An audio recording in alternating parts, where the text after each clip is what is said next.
Welcome to Farm to Stable, a science-based equine nutrition podcast. I'm your host, Dr. Nettie Liebert. I'm a lifelong horse person and professional equine nutritionist with the goal of helping horses and their humans create balanced diets to set them up for success, no matter what age, discipline, or circumstance. Disclaimer, the information discussed here is based on current scientific research and is for educational purposes only. Every horse's individual needs vary.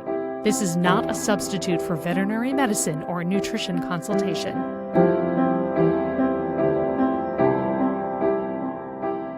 Hello and welcome to another episode of Farm to Stable, an equine nutrition podcast. I'm your host, Dr. Nettie Liebert, and it is springtime here in North America and also foaling season. So there are a lot of baby horses being born in the early part of the year. So I wanted to address the nutrition of mom. Yes, the dam, the broodmare.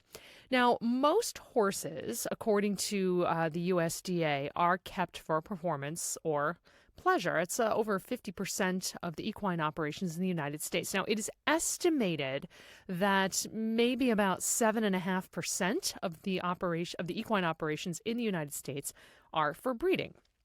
Now, there's less research available about optimal fetal development, and that includes nutrition, and there's less information on factors affecting reproductive efficiency, but there are some things we do know. And even though there's less research, it doesn't mean that it's less important, because we do still want to have healthy, viable horses with desirable traits and characteristics, and, to help maybe draw attention to the need for some research in order to achieve some of those goals, and that includes producing good nutritional products. So let's start with the pregnant mare. Body condition is very key for the dam. Ideally, you want her to be somewhere around a body condition score of a 6 at conception, and that's on the Henneke scale of 1 to 9. Now, a mare that is overweight can be at risk for dystocia or difficult birth, and a mare is too thin may have difficulty conceiving in the first place. Now, of course, her needs are going to change throughout her pregnancy. And we know that we need to avoid endophyte-infected grass, which is often found in fescue. Endophyte is something, it's actually mutually beneficial for the plant, but it does not work well for pregnant mares. It can cause agalactia or lack of milk, a late or difficult birth, or at worst, a stillborn foal. And that is obviously something we don't want to have happen, the exact opposite. So let's talk about how we feed the mares. So their energy requirements or their calorie requirements during pregnancy are going to change. Now, for the first few months, 0 to 5 months, there's not a lot of increase over maintenance diets. At about 6 months, we start to see an increase of about 3%, and that is going to increase an additional, on the average, 3 to 4% each month until she gives birth. So 7 months, about 7% over maintenance. By the time she's at 11 months of her pregnancy in the final stages, she'll be at about 23% over her maintenance needs for energy. And that is going to also include other nutrients. Starting with crude protein and lysine. We talked a lot about protein and lysine on this podcast, so just a quick review. Lysine is an essential amino acid, and amino acids, as you know, make up proteins. They're like the letters of the alphabet that form the words that are proteins. Now, without lysine, essentially, you're not going to get any other proteins made. So lysine is a key one. So again, in the first few months, not a big increase over maintenance. But again, by the time the mare reaches about 6 months of pregnancy, she's at about 8 to 9% of an increase in protein and lysine over her maintenance. And that will also increase on the average 3 to 4% each month. So by the time she gets to that 11 months, she's at about 30% more protein and lysine than she needs compared to a maintenance diet. Vitamins A and E are also going to be elevated throughout pregnancy, but vitamin A will double, but you have to be very careful to follow guidelines and feeding recommendations, because too much vitamin A is what we call teratogenic. It can cause birth defects. So it's one reason, if you've ever taken vitamin A, or a lot of humans take it for acne control. And it's one reason why, if you're a woman of childbearing age, you have to go and have blood tests and monitor every month that you're on that medication. So vitamin A is a key vitamin, but you have to be very careful that you're not overfeeding because, again, too much can be toxic. Vitamin E increases about 1.6 times over maintenance throughout pregnancy. Sodium, potassium, copper, iodine, iron, manganese, or magnesium increase at about 9 months. Calcium and phosphorus start to increase about 6 or 7 months, and again at 9 months. And it's close to double maintenance needs at 9 months when that foal is really growing. So let's sample. Let's talk about a sample broodmare diet.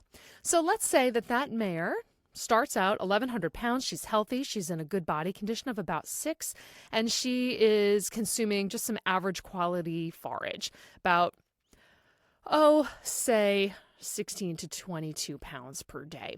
She can be started with a growth feed, depending on the manufacturer recommendations. One generic example might be about, say, 5 to 6 pounds per day. So as the fetus grows in later stages of her pregnancy, the mare may not consume hay on the upper end of the recommendation because she may just simply not feel like it. So that is one of the benefits of a concentrate feed that can give her some of those nutrients and energy without a lot of bulk. So that's when that's a real benefit here. So maybe mid-pregnancy, 7 to 9 months, she's consuming 5 to 7 pounds of our growth concentrate.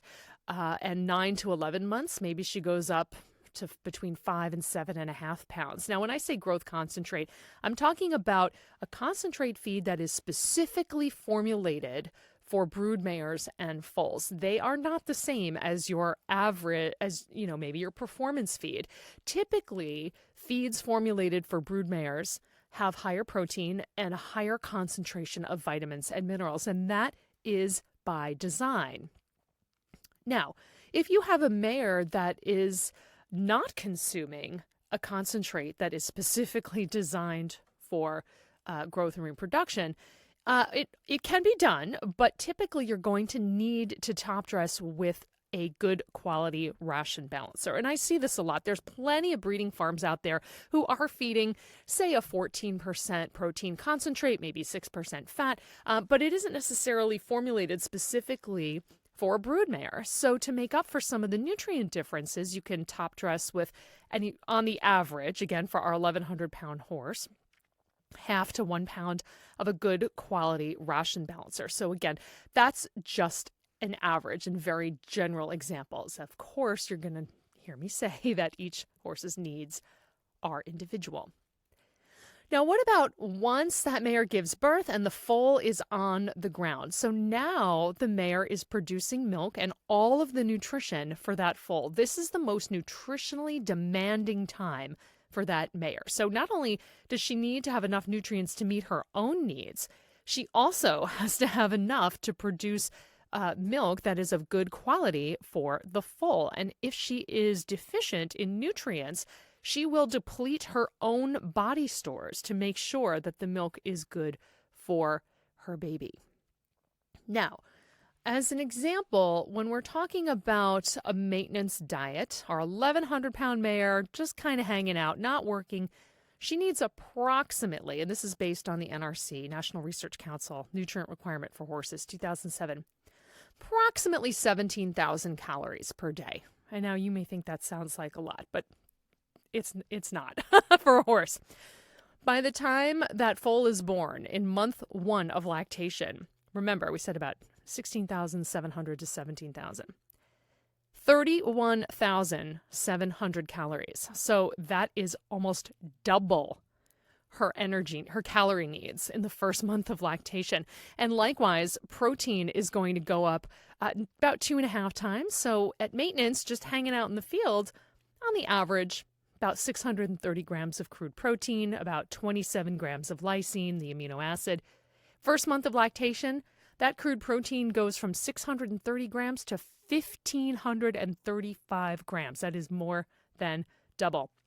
Same for lysine. You go from 27 grams to about 85 grams per day. So it's very important that you keep up with those changes nutritionally. And that's not even getting into calcium, phosphorus, zinc. Calcium about triples, phosphorus, same thing, not quite triples, about 2.5 times. Zinc is not a huge increase. You go from maybe 400 to 500 milligrams per day. Copper from about 100 to 125 milligrams per day, so not as big a jump as what you'll see in things like protein, calcium, and phosphorus. And remember, calcium and phosphorus are some of the key minerals for bone development. So that's one reason why you get such a big jump. Zinc and copper are also very important for bone development, but the increase in needs is not quite as dramatic as it is for some of the other nutrients. So let's talk about a sample diet for a lactating mare. And the foal is just born. Let's say the mare's healthy. She's still in a good body condition of about 6 out of 9 on the Henneke scale. And she's consuming her regular amount of hay, maybe somewhere between 16 and 22 pounds. And she's consuming a feed formulated for growth and reproduction. An average feed of this nature, she might be consuming as much as 10 to 14 pounds per day. Now, as she goes on in lactation, and now you're into months 4 to 6, that's going to decrease a little bit, maybe 11 to 12 pounds. And then post-weaning, she'll be back down to her regular intake, maybe about 5 pounds per day. So you can see we talked about calorie needs and nutrient needs, and the really big difference between during lactation, mid-lactation, and once the foal is weaned. So another option, as I mentioned earlier, if the mare is not consuming a concentrate that is specifically designed for brood mares or for growth, then again, yes, it can be done, but that's still going to necessitate a ration balancer to make up for the incredible demand in other nutrients like calcium and phosphorus, zinc and copper, etc. So let's say she's eating her regular amount of hay, maybe on the lower side, and she's consuming 13 or 14 pounds of a 14% concentrate that's not formulated for brood mares or growth.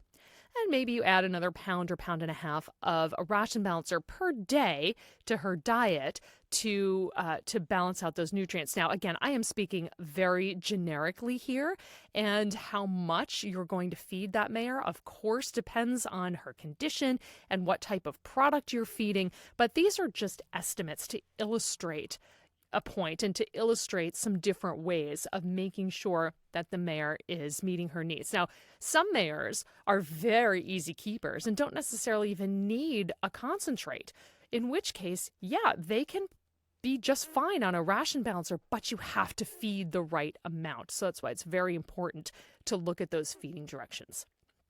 So in general, for that lactating mare, we want to keep her off of fescue, continue good quality hay or forage.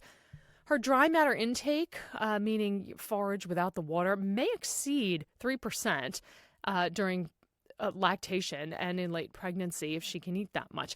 So the transition from gestation to lactation, you do still want to do it slowly. You don't want to all of a sudden go from feeding her maybe 7 or 8 pounds to feeding her 14 pounds overnight. So you still need to take time to gradually increase that. And remember, at the very end of her pregnancy, her appetite may be kind of waxing and waning, depends on the mare.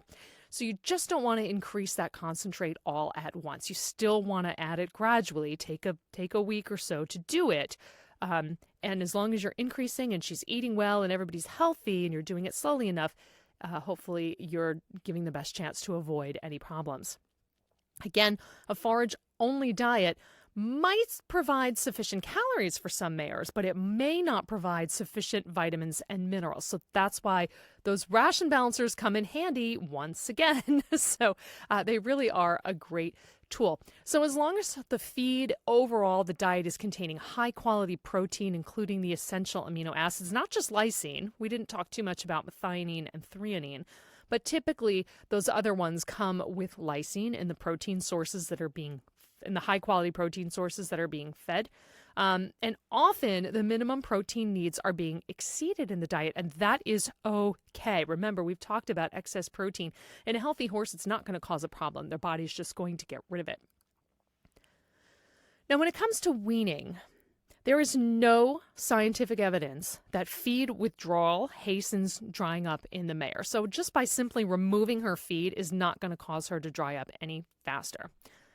Now, in some breeding operations, if they rebreed the mare at foal heat or soon after birth, her mid-gestation cycle may coincide with weaning time. So her energy needs at that point, remember, will actually start to be ramping up. So when one foal is being weaned and she's midway through her pregnancy with another foal, the last thing you want to do is take away too much energy and nutrients that could risk compromising the development of the next foal. So really important to keep an eye on her weight gain and her weight loss. You want to feed to achieve a body condition score of a 5 to a 6. And if you're not sure about body condition scoring, there are some really great resources on thehorse.com. For example, extensionhorses.com has some really good resources on body condition scoring as well. So just get familiar with it. So we are going to stop there with the lactating mare, and next week we'll talk a little bit about the foal and a little bit about the stallion as well. So thank you so much for listening. If you have a foal on the way, all the best to you, and send pictures, because who doesn't love pictures of baby horses, right? They're my favorite thing. As we warm up here in the spring in North America, enjoy it. Hope you're getting more time with your horse and maybe a little horse hair all over the place as shedding coats start to happen. Enjoy your time. Thanks for listening, and feel free to reach out with topic ideas or questions to equinenutritionphd@yahoo.com. Happy riding. Thank you for listening to the latest episode of Farm to Stable, a science-based equine nutrition podcast. Please share and subscribe if you found the content interesting. And if you have a topic you'd like to hear about, send it to equinenutritionphd@yahoo.com.